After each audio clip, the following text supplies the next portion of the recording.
Hello, my name is Orlando Scalia, and I am the principal clarinetist of the opera in the Ozarks Orchestra. During the year, I'm the bass clarinetist of the Symphony of Northwest Arkansas, as well as the Fort Smith Symphony, and I am also the acting associate principal clarinet of the South Dakota Symphony. I can be seen performing through the Midwest and also Florida during the year. Today, I am going to help you prepare for your all-state audition. For this year's Oklahoma All-State Audition, we have two etudes from the Voxman Selective Studies book. So let's start with a slow one. That is originally a Fairling etude, which is what our friends, the oboe players, play. That was adapted to the clarinet by clarinet teacher by the name of Cyril Rose. So it's a classic of the French school of clarinet playing. So first of all, we see that it's in E flat major, and it should really be, it's kind of like two etudes in one. It has an introduction that is not too slow, andante con moto, which means walking with motion, right?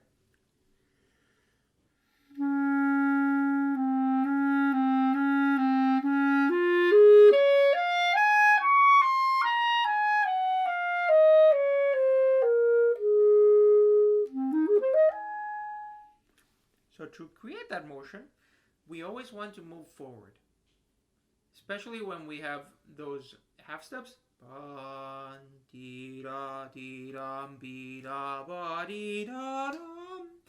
Always moving forward. And as we can see, there are crescendos and decrescendos, right, written in the part, which in this case it's a fairly obvious thing because we follow the contour of the line. When we go higher, we get louder. When we go lower, we get softer. But always try to be super graceful with this one and really think of singing through it. All right. So then we get to the adagio part. Adagio basically means slow. Sometimes when we are playing something very slow, always we want to subdivide. What do I mean by that? So instead of thinking of the quarter note getting the beat, let's think of the eighth note getting the beat. So instead of going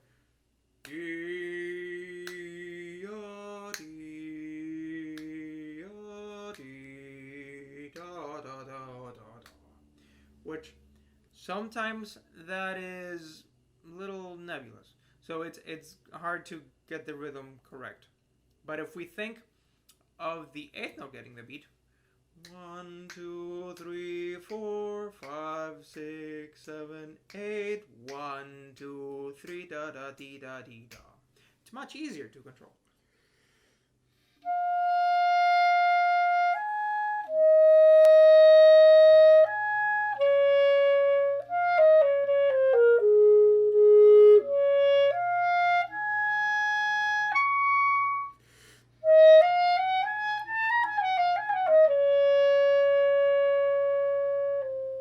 Especially when we go to those 30-second notes. If we're looking at 30-second notes, sometimes if we think of, we have to fit in 8 notes in a beat, it sounds like a lot, and it sounds hard to know how long each note should be. But if we're thinking of fitting 4 notes in a beat, it's suddenly a lot easier to organize. It would be as though there were 16 notes instead of 30-second notes. So da da da da dee da dee da dee da dee da dee. Okay.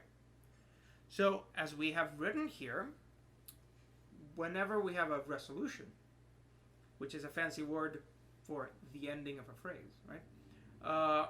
We want to make sure that we get softer into that resolution.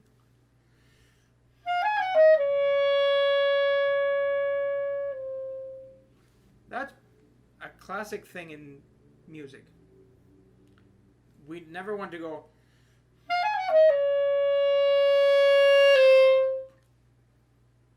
that would be, it's not the way music goes. It's not the grammar of music. It doesn't go that way. All right. So the most important consideration in this one is making sure you're always graceful and you're always very singing like. You never want to go, you know what I mean?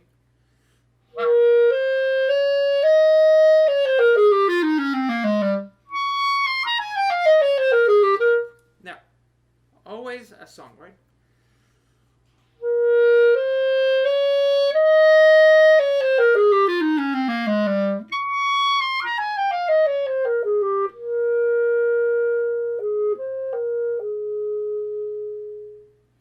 So we always want to play the correct rhythm, but always thinking of it being singing like. Okay. Keep the air stream going all the way, even when you go to the low notes and the high notes and over the break. The airstream should always be there. Okay, so now our other etude is on page 29, written by Ivan Müller, Allegro. Okay, and this one is in F sharp minor. Okay, this one is very tricky. We have to know which fingering to use every time. So, for example, at the very beginning, we have F sharp to E sharp. E sharp is another way of saying F natural. So, we could do this, but it will never sound good. See, it's bra bra bra bra. Yes, sometimes I got it right, but it's not the best choice. The best choice is to start with the F sharp like this, which will be like F natural plus the two side keys. So we can just go.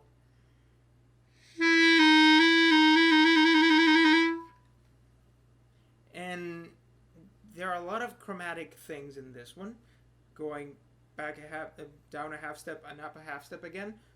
So we really need to know all the fingerings on the clarinet and really need to use all the pinky keys that we have and all those extra keys that a lot of people never use. Like, I know a lot of people who have never played an E flat or a D sharp or a B flat like this. They always just go here. But this is another option, and it's a great option. Let's see. So we have to be extra careful when we have the movement F sharp, E sharp, F sharp going down to C sharp. So this.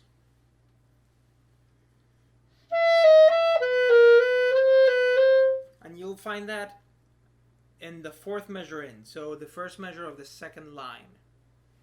The way I like to play this is that the first F sharp will be played with this fingering, followed by E sharp like this, and then because we have to go to a C sharp right after, we have to play the F sharp like this. So we can go to the C sharp and the B sharp.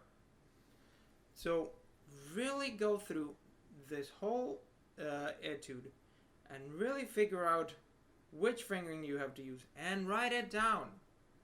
Because if you don't write it down, you'll be playing it and then you'll go, I wonder what fingering I should use next. And then you're gonna get yourself in trouble because time keeps going and you didn't play the next note. So you have to make sure you write down all the fingerings you're going to use.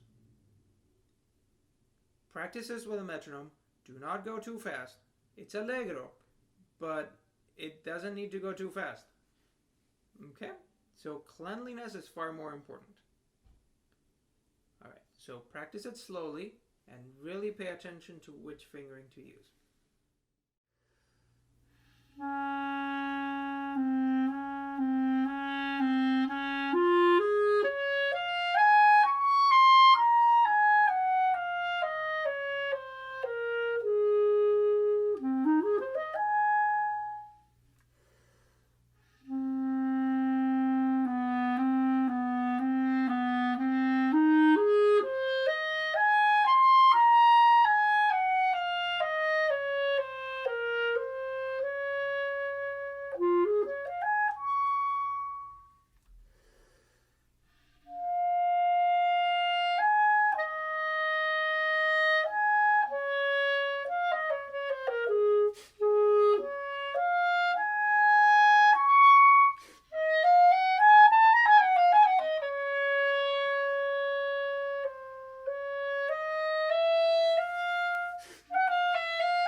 I hope you found these ideas helpful for your preparation.